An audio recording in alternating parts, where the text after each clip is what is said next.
Մեծ ուրախությամբ ուզում նաև ներկայացնել մեր հյուրը Հայաստանից, ժամանել այստեղ տաղանդավոր լուսանկարիչ, բնապահպան Եղիան Ներսիսյանին։ Բարի երեկո, ողջունում եմ, շնորհակալ եմ, որ մտահոգ եք, որով այսօր մտահոգ հայ գտնելը բավականին բարդ խնդիր է։ Ես շատ հիմա չեմ խոսի, մի փոքր տեսանյութ կա, մենք համայնքան բնապահպանական ճակատով այցելել էինք Սյունիք 5 օր հետազոտությունների համար։ Այնինչ որ մենք տեսանք մեր աչքով, ուզեցինք դա փոխանցել համայն հայ ժողովրդին, Հայաստանում և Սփյուռքում։ Օգտագործեցինք բոլոր պետական թվերը։ Դա շատ կարևոր փաստ է, ինչ եմ նշում հստակ կերպարը։ Այստեղ ինչ թիվ պիտի տեսնեք, ինչ պետական փաստաթուղթից է վերցված, այսինքն ինչ-որ մի խումբ բնապահպանների կամ մի խումբ ակտիվիստների ֆանտազիայից չի։ Դա պետական թվեր է, հիմա մեզ է մնում որոշենք, արդյոք պետական թվերը հավաստի են թե չէ։ Ու դրանից հետո ես մոտավորապես 1 ժամ 7 րոպե է այս տեսանյութը, միանակ Սյունիքի մասին է խոսում և Սյունիքում հանքարդյունաբերությունը ինչ մասշտաբի է արվում։ Գնանեք, գիտեմ եթե մի մասը տեսել եք կամ ոչ, որով տեսանյութը համացանցում կա, հետո փորձենք մի քիչ ազատ հարց պատասխան քննարկենք, մի քանի գործնական առաջարկներ ունենք, նաև դրանով ենք հանդես գալիս առհասարակ համայն Սփյուռքի, այսօր Հայաստանը պատերազմի մեջ է, շատ լուրջ պատերազմի մեջ է, և այդ պատերազմը սառը պատերազմ է, առանց զենքի։ Գնայինք տեսաֆիլմը, դուք էլ կորոշեք արդյոք Հայաստանը պատերազմի մեջ թե չէ, հետո հարց պատասխանը կքննարկենք։ Առաջին ես կան։ Մենք Սյունիքում էինք ընդամենը 5 օր, և այդ կարճ ժամանակահատվածում ականատես եղանք ամենաթողության ու օրինախախտումների բացահայտ դեպքերի։ Նայենք քարտեզին։ Պարզ թվարկումը միայն բավական է հասկանալու համար հանքարդյունաբերական աղետի մասշտաբները։ Միայն Սյունիքում այսօր գործում են 11 մետաղական հանքավայրեր։ Մինչև 2016 թվականը շահագործման են սպասում ևս 28 մետաղական հանքավայր, այսինքն 39 մետաղական հանքավայր միայն մեկ մարզում, 4506 քառակուսի կիլոմետրի վրա։ Գործող հանքավայրերի շահագործման արդյունքում Սյունիքում արդեն կան 12 մեծ ու փոքր պոչամբարներ։ Հարց է առաջանում, որտեղ պետք է ապրի մարդը, բույսը, կենդանին, գետը։ Սյունիքն արդեն իսկ կանգնած է բնապահպանական, առողջապահական ու սոցիալական լրջագույն խնդիրների առջև։ Եթե գործող հանքավայրերի շահագործման ծավալները շարունակեն աճել և դեռ դրանց էլ գումարվեն նորերը, ապա 15-20 տարվա ընթացքում մենք կարող ենք խաչ քաշել Սյունիքի վրա որպես բնակության համար պիտանի տարածք։ Իսկ եթե հանքարդյունաբերական մեքենան շարունակի իր հաղթական ընթացքը, նույնպիսի ճակատագիր սպասում է Հայաստանի մյուս մարզերին, ինչպես նաև Արցախին։ Եվ քանի դեռ հայ ժողովուրդը ոտքի չի կանգնել հոշոտումից փրկելու իրեն պատկանող ընդերքը, մեր ազգային հարստությունը կշարունակի մնալ ոտքի կոխան բոլոր ցանկացողների համար։ Մենք կոչ ենք անում համայն հայության, և Հայաստանում ապրող, և դրսում, որ մինչև ապրիլի 24-ը ձեր գործերը հենց դասավորեք, որ գոնե ապրիլ ամսին լինեք Հայաստանում մեր հետ, մեր կողքին։ Մենք մարտահրավեր ենք գցում ռեժիմին, ասում ենք, որ ժամանակն է, որ դուք հեռանաք, որով առհասարակ դուք լեգիտիմ չեք, դուք չեք ընտրված, ձեզ ոչ մեկ չի ընտրել։ Եվ մեծ երաշխիքներ կա, որ ձեզ վստահեցնում եմ, անկախ իրանք ինչ են ասում, մարտի 1 տեսել է մեր ժողովուրդը, իրանք ծեծում են, իրանք կրակում են, իրանք շատ մեծ հավանականություն կա, եթե մենք շատ լինենք, առանց կրակելու անգամ հեռանանք, ասեմ ինչի համար, որովհետև իրանց համար իրանց կյանքը ամենաթանկն է։ Մենք իրանց կյանքը չենք ուզում խլել, մենք ուզում ենք մեր երկիրը փրկենք։ Մենք միշտ ասում ենք, մենք Հայաստանի համար ենք պայքարում, ոչ թե սերժիկների դեմ։ Դրա համար, եթե մենք մինչև ապրիլ կարողանանք համայն աշխարհի հայության ֆորտաս 12 միլիոն ենք երևի ամբողջ աշխարհում։ Գոնե 5000, ընդամենը 5000 մարդ հավաքենք Հայաստանում, բայց 5000 առաջամարտիկ, որը գանդի մինչև վերջ, կասի, որ ես եմ իմ երկրի տերը, չկասկածեք ոչ մի րոպե, որ շատ անցնցում համակարգային փոփոխություն ունենանք Հայաստանում։ Իսկ հիմա եթե կապված ես տեսանյութի հետ հարցեր ունեք, խնդրեմ, մեծ սիրով կպատասխանեմ, եթե չունեք, շնորհակալ եմ ձեր ներկայությանը։ Լսում եմ։ Շատ ճիշտ եք ասում այդ ամեն ինչը, որ պիտի արվի մի բան, բայց ինչպես, ոնց կարելի է պայքարել ու ուշ կտանի դրանից, եթե կարող եք քիչ ավելի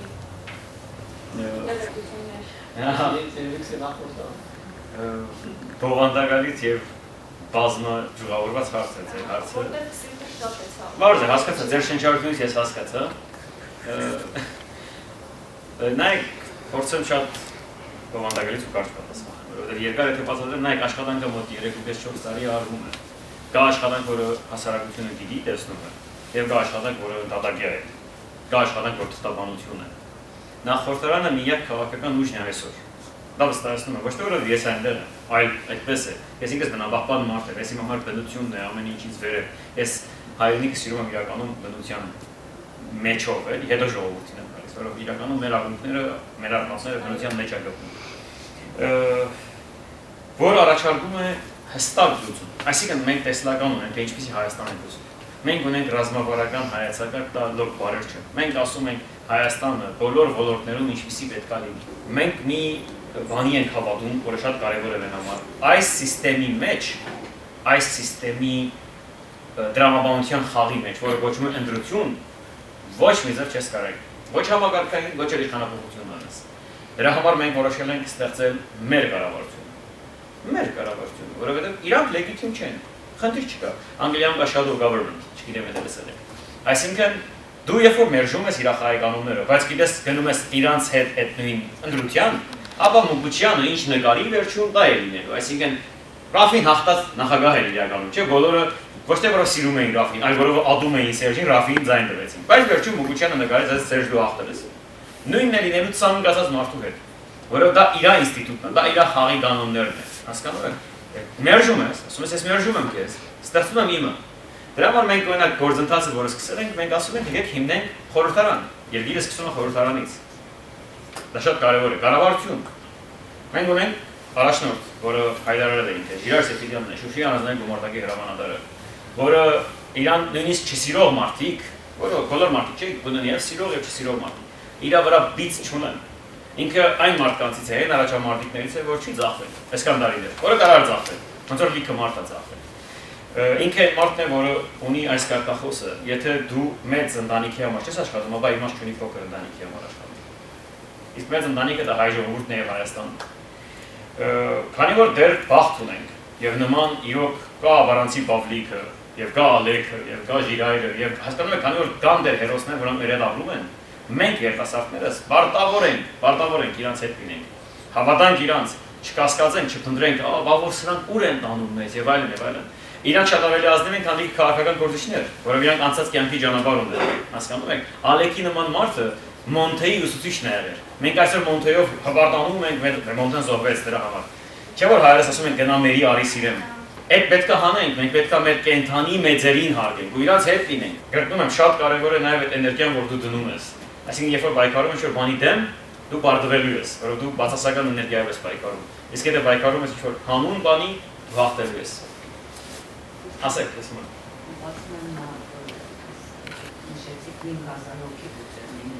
Եթե Թուրքից կարող են համակրել ամենափոքր թիվը ասեմ ես, այո։ Իսկ պետք է ներկայացնեն այդ որևէ հրապարակի մեջ 5,000 կա։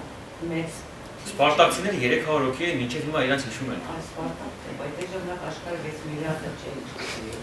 Հա։ Այսինքն նայեք, թվերը պատահական չեն։ 5,000 հոգի կարող են աշխատել։ Դե ինչքան մարդ կան ձեր կարծիքով։ Ինչքան ոստիկանություն կա, բայց Մարտինեկի Մարտինեկի որ կրակում էին, իսկ տանս մեջ ինտերնետով եթե դուրայ մեզ Ես փողոցում եմ եղել։ Զորք էին բերել։ Այո, ես մի երկու հարված էլ գտել եմ ստացել հետո։ Մեքենանից մեկը կրակտում, Բայց դուք գիտեք որ մարտի 2-ը ժողովուրդը հաղթել է։ Տելեֆոնի մեջ եմ։ Հարց եմ տալիս, դուք գիտեք որ մարտի 2-ին ժողովուրդը հաղթել է։ Այո։ Այո, այսինքն ժողովուրդը պատահական զոհ չի տալիս երբեք։ Եթե զոհի մասին ենք խոսում, մենք չենք ասում զոհ պետք է տրվի, բայց պատահական զոհ չի դրվում երբեք։ Այսինքն մարտի 2-ի առավոտը ովքեր կան կվկայեն, օլիգարխների մեծ մասը արդեն փախնում է Վրաստանի ջանքով։ Եթե Լևոն Տեր-Պետրոսյանը չզանգեր չասել որ անցեք տներով։ Ժողովրդի վրա կրակեցին, ժողովուրդը դուն չի գնաց։ Հասկանում եք, հայ ժողովուրդը իրականում եւ շատ լավն է, եւ շատ վատն է։ Երբ որ ազգային գիտակցությունը հասնում է ամենաբարձր սանդղակին, դրանից այնքան խաղ չկա։ Դրա համար եմ ասում, այսինքն մի քիչ ամբողջ արժեքները մի կողմ ենք թողում, դեմոկրատիա, չգիտեմ ինչ։ Ասում ենք, մենք ստեղծում ենք ազգային պետություն, եթե այլ ձև չկա, Մոսես Գորգիսյանը 88 թվին անկախության, ազատության հրապարակից ասում էր, մենք ինքնիշխան Հայաստան պիտի լինենք։ Քիչերազից երիտասարդներից մեկը դրսում ինձ խոսում է, ինձ ասում է, հիմա այստեղ դուրս գնաց։ Ինձ ասես, որ պետք է մենք անպայման Ռուսաստանի հետ լինենք, եթե Եվրոպայի հետ լինենք, ապա մեր մոտ սաղ գալուբոյ կլինեն։ Ասեցի ոչ, մենք ոչ Եվրոպայի հետ լինենք, ոչ Ռուսաստանի հետ։ Մենք չենք տշնամանում ոչ մեկի հետ, բայց մենք ասում ենք, եղբայր, մենք ինքնիշխան ենք։ Հասկանում եք, այդ ինքնիշխանությունը շատ բարդ բան է, շատ ծանր բեր է։ Իսկ այդ բերը գրելու համար բոլորս պետք է այդ գործի մեջ։ Բայց որ Հայաստանը ինքնիշխան գարա լինի։ Ասեմ ձեզ, շատ բարդ, երաշխիքները շատ հեշտ, երաշխիքները շատ են, ասեմ ինչի։ Նայեք։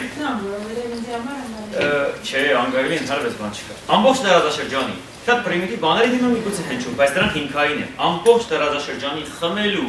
ջրի աղբյուրների ագունքները մեր լեռներից են դուրս գալիս։ Դա գիտեք ինչ նշանակում։ Համաշխարհային երրորդ պատերազմը, որը սկսել է վաղուց, սկսել է, այո, իր պիկը խփելու է ոչ թե նավթի համար, այլ ջրի համար։ Դուք ինձ լավ գիտեք, միգուցե Անգլիան ինչքան ֆունտ ստերլիններ է ծախսել միլիարդներ, որ իր զուգարային ջրերը ֆիլտրացնում է, որ ոռոգման ջուր օգտագործի։ Հայաստանը դեռ փառքաստը ունի անսպար խմելու ջուր։ Եթե դու մենակ դա օգտագործես որպես թիրախ, որ գողքի պետությունը հետ քո հետ հաշվի նստել, չկասկածեք ոչ մի րոպե, որ բոլորը ծնկաչոք կնստեն ձեր հետ հաշվի։ Որը իրանք չունես, դու ունես։ Իրանք չեն կարող քեզնից խլել այն ինչ որ դու ունես։ Ռուսաստանը երբեք քեզ չի շահագործի, եթե դու իր աստրուբը չլինես։ Նայեք 15 թվին հայ աղջիկը գնում գցվում էր Եփրատ գետը եւ չէր հանձնվում Թուրքին, որով ինքնասիրություն ուներ։ Այսօր հայ աղջիկը իրականքով գնում է պարտում է Թուրքի տակ, մենակ փող աշխատելու համար։ Նույնը պետական մագարտակն է։ Դու պետական այրեր որպես կառավարություն մի հանձնվի օտարին, երբեք քեզ չեն կարող բռնաբարել։ Երեխա ջան, կներեք ձեզ ընդհատեցել, եկեք մի քիչ ռեալիստ նայեք, էլի։ Ասենք դուք Վրաստանի վիճակը տեսակ, չէ՞ ինչ եղավ։ Ասենք ինչ տարածքներ փոխվեց Վրաստանը, քանի որ դիմադրեց Ռուսաստանը։ Փոխեց Ռուսաստանից ազատվել։ Այդ զորքներ հանեց, ու հիմա Ամերիկայի հետ է Վրաստան, չէ՞։ Հայերը ինչով հիմա ռուսների հետ են։ Հայերը հենց չեն ջվում այդ։ Սաղի հետ են։ Երեխա պատկերացնես, եթե մենք էլ փորձենք ռուսներից անջատվել, օրինակ ես էլ չեմ սիրում իրաց, բայց մեր տարածքը շատ այնպես տարածք է, որ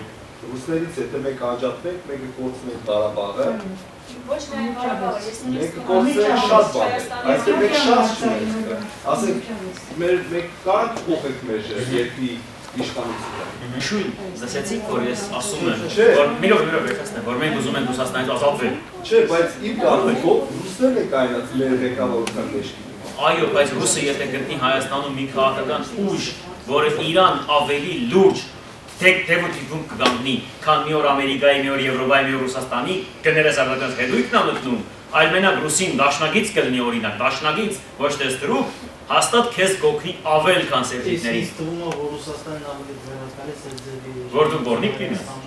Որ Հայաստանն Ոչ, ասեմ ինչի համար, ամենահզոր պետությունն անգամ